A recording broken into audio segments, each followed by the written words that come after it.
Massive thank you to PCBWay for sponsoring this video. If you're looking to step up the quality of your projects, then visit PCBWay. They have everything you could possibly need. They have all the different types of PCBs, they now do injection molding, sheet metal fabrication, 3D printing, and also CNC machining. Visit PCBWay using the link in the description below. The slimmest, the sleekest, the most functional portable game system ever offered by Nintendo. The Nintendo DSI system. The Nintendo DSi launched in Japan on November the 1st, 2008, and everywhere else in the world at the beginning of April the following year. But getting a console to the store shelves involves a process most gamers will never put a second's thought into. Behind the doors at Nintendo years before the release of a new console, engineers are working away in the shadows. Well, probably actually in a very bright room, creating prototypes and development kits to get new consoles into the public's hands. Today, I'm going to be showing you one of these development stepping stones. Meet the DSi Panda. Let's take a look.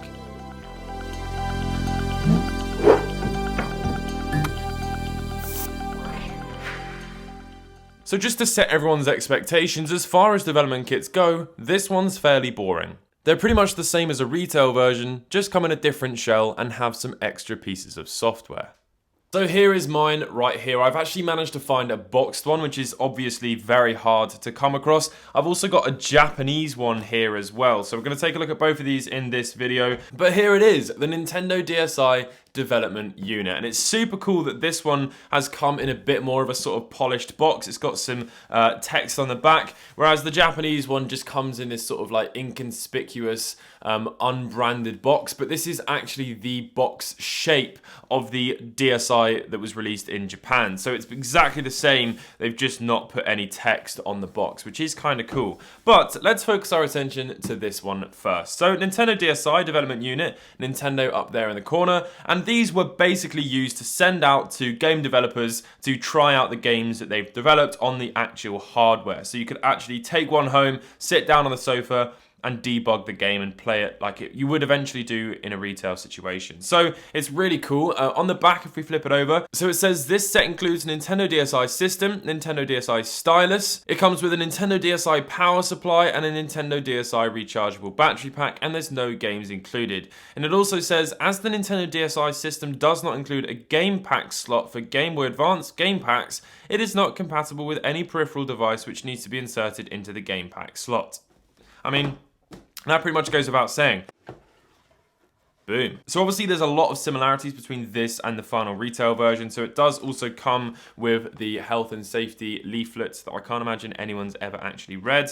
Do not disassemble or try to repair the Nintendo DSi system. Ooh, well, I've broken that rule a few times. So going further into the box, I'm actually missing my little extra stylus. There's the actual unit itself, and of course in here we have the plug adapter to charge it. So let's pop all of this to the side and have a look at the actual unit itself. Now, Nintendo officially called this the Panda, so I think that might be where some of the design inspiration for the black and white shell came from. I would love to find out what's underneath this sticker, but obviously I'm not going to be peeling it off. But it is pretty cool. Up there it says development unit, not intended for commercial sales. So the process of what's meant to happen with these development kits is the developers are meant to send them back to Nintendo where they get destroyed. So it's actually quite rare that some of them have slipped through the cracks. Obviously, I've just bought this online.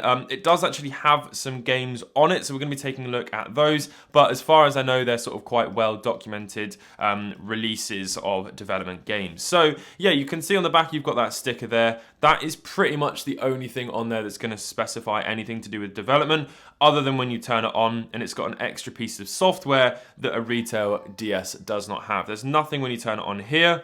Now, on the 3DS Panda that we looked at, it does not play retail 3DS games. However, the DSi does actually play retail games, and that's because there isn't a signing on the DS cartridges that prevent it from doing so, whereas on the 3DS cartridges, it had to be retail signed. So as you can see, this unit is going to function completely the same as an actual retail one, but the 3DS Panda is actually slightly different. As I said, it only plays those development games. It will play regular DS games. So let's actually go over to what makes this thing pretty unique. So the two pieces of software that differentiate this between a retail version is this one right here, which is Nand and we've also got Nand Menu. So let's have a look then at Nand first and see what it actually does. So you can see it opens up a sort of a development looking menu. You've got Nand revision 11270 built on 2009, the 28th of December.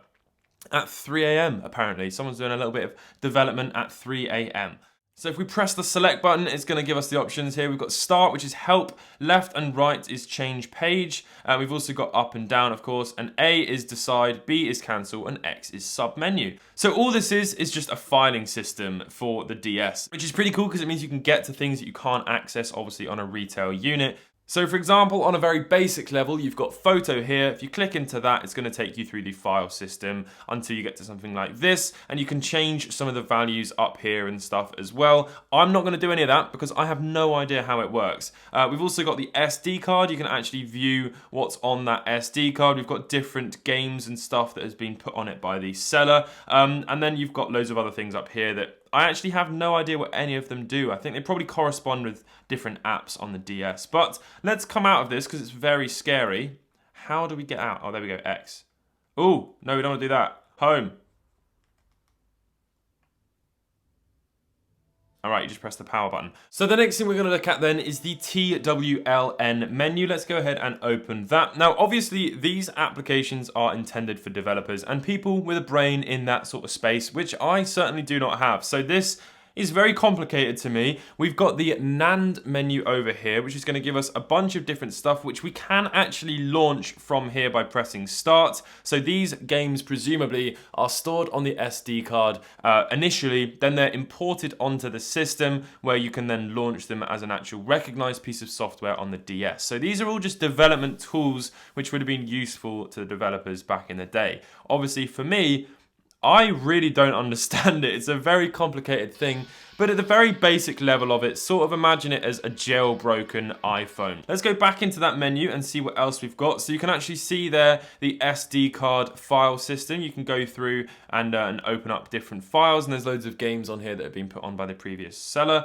And then you've got the card, which there's nothing in the back there that's going to be recognized. I imagine that's probably something to do with the DSI development cartridges that were able to be bought. I actually had one of those for a little while, which was quite cool. But let's go over to one of these games. Let's play a little bit of Castle of Magic Game Loft. So this right here is Castle of Magic. Now I'm not sure how different this is to the actual final version, but obviously what this shows us is that you can play a game on here without any issues at all. Now I imagine there's going to be some differences to the final version that this has, but I actually have no idea what Castle of Magic is or looks like, so you'll have to tell me in the comment section down below if it looks different. But obviously, of course, if you know how and you have the knowledge, you can load any development piece of software on this DS. So I later found out that essentially the DSI Panda cannot run anything retail at all that's for the DSI. So it does work with those DS games, but not DSI exclusive software. Now what that means is these games are development signed, however they might be final versions of the game. So that's it really for the DSI Panda. Everything else is going to work fully as intended. There's no shop. You can't access a shop on here, which is quite interesting. There's just no store application on the device. But what we're going to do is turn this off, set that to the side, and I'd like to quickly unbox the Japanese version and just show you the small differences that this has. So obviously some of the paperwork is going to be slightly different, but that's just a regional thing. And then you have the DS here itself, and if we take that out, you can see the only difference there is the sticker, but at least I can show you that there because I have one for some reason. So really the cool thing about these is the hardware. Obviously the software is just a slightly unlocked version of a retail DSI, which you can pretty much get now anyway by hacking these things, which a lot of people have done. But it's that hardware that I wanted to show you because that is what this channel is all about. So I'm really sorry if I can't give you more information on these things. They're obviously very complicated little devices, but at the heart of it, it's just a jailbroken iPhone of Nintendo DS's. So that is it for this video. I really hope you have enjoyed. If you did, slap a like. Massive thank you for watching this video. Subscribe if you're new, and I'll catch you in the next one. Bye.